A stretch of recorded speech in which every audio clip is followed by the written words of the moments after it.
Hey, it's Dean. I'm 20 years old. I've been working with a general contractor for the past 2 years. Lately, I've been trying to take on some handyman side gigs. This fence was my first fence job alone. I definitely learned a lot throughout the project. I still have a lot to learn, but I want to start tracking some of the projects I'm taking on and invite y'all to join me on my journey. Hey, it's Dean with Dean and Dunn Handyman Services, and today we are tearing down an old privacy fence and putting up a new one. So here's some of it. I've already started tearing some down back here and got rained out. And waited for the rain to go away, and it's kind of slowed down a little, so I'm gonna start back up, but it went all the way back to that corner, came across here, and I'm right here. I just finished getting all the sections down. There's a pile. This is all going to be fence when it's all said and done. It's all fence that I've torn down.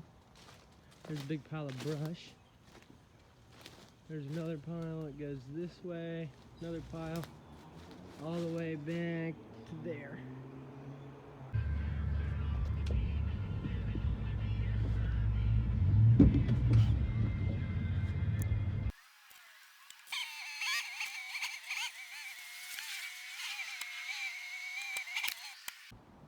About 230 feet of fence torn down all through here.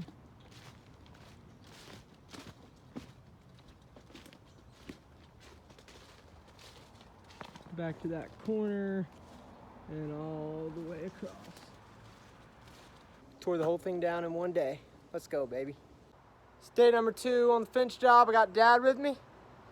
We got the trailer loaded up with all the fence, the whole fence on there, and a big tree I had to cut down. Let's go. Rented this heavy duty 2-man auger to drill all my holes. We got the majority of the holes done. I ran me a string down that way, and then I marked my post 92 inches apart so that I'd have plenty of room, about 2 inches on the 4x4 and 2 inches on the 4x4 to nail my board that goes across that you nail your pickets to. So this one's a little shorter, these two holes, because I didn't want to fool with drilling a hole right near this tree. It would have been about right there. But yeah, we got about 17 holes dug and about 10 more to go. So we have all 30 holes dug for the post all around. Let's see. So now I'm going to get all the excess dirt out of the holes with post hole diggers, and then run some strings and my corner post, and we'll start setting all the posts. Got all the wood loaded up on the trailer. Let's see, there's 84 2x4s, 30 4x4s, and 12 80-pound bags of concrete. I was gonna take it to the job, but decided not to because I don't want to unload it today. I'm gonna unload it tomorrow as I am putting the 4x4s in the ground. So, calling it a day. We'll be back at it tomorrow. So I got my corners set, concreted in. So 1, 2, I have one right there because we changed directions a little bit, and then another post over there. And then I put a screw and a string on top and bottom so that when we go to set all our posts, we make sure that it's touching or really close to the top and bottom string.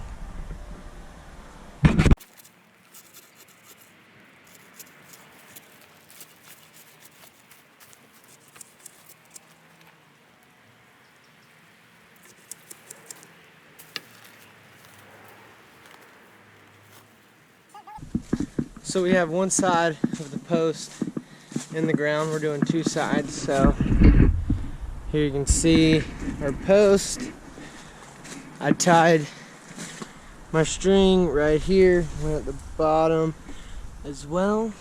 So as we set our post, make sure the string kind of is where the fence is going to be, and you want the string pretty close. You don't want it bowed out.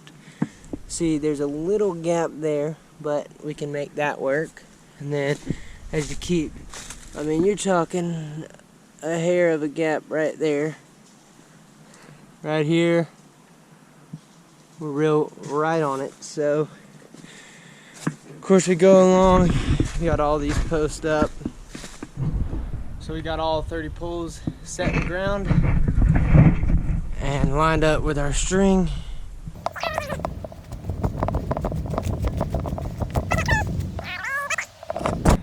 So the pickets I'm using are 6 feet tall. So I basically made a template, and this is 6 foot right here. And then I'm doing a hanger here, or a stringer here, and then one there. So I'll go and put this up ground level to each 4x4, and then I'll mark where my stringer will be, and then every post, I'll do that to every post, and then the stringer will follow the contour of the yard. So if it slopes, it'll go down so that the fence will go with the yard. You won't have any gaps at the bottom. So doing that now, hanging the stringers, and then putting the pickets up, and we'll be done. So I got all my posts marked right where I want them. And so now I got to cut to length each post and then tack them up there. Now I have one side of the stringers done.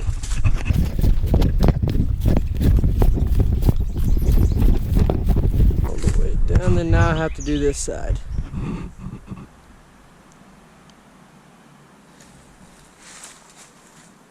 And as you can see, stand far away, you can see it really good over here. How kind of slopes down right there, and you can see in various places, even right there, it slopes down a little. That is following the contour of the ground. So where it's pretty straight, like right there, ground is pretty level all the way across, but as you can see, it kind of goes up and up. So we have very bumpy ground, nothing really level. So we'll see how this goes.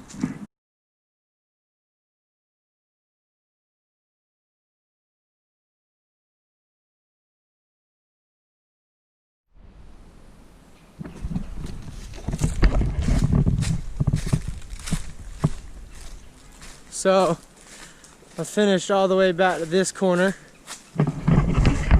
and I've started up here at the driveway, up here, and now I'm just going down. I'm on the back of my post right now. If you see, as my posts are pretty level, the fence is level, and then when they slant, I start slanting it down because the ground slants. So these next will be pretty level, and then when you get down there, it drops off a little, so I'll slant it down like that. We just finished up, we're excited. All 206 feet of fence, baby. I'm happy with the way it turned out. The customers seem happy. Had it go down to that corner, come across, and over here. And a little disclaimer, a lot of times when you do a wood privacy fence, you have this on the outside of the house, and you have your 4x4s and your stringers where you see, so it looks pretty from the outside. But in this case, this house is in downtown Columbia, so it's really not a neighborhood, and there's only two sides of this fence, and one side backs up to rentals.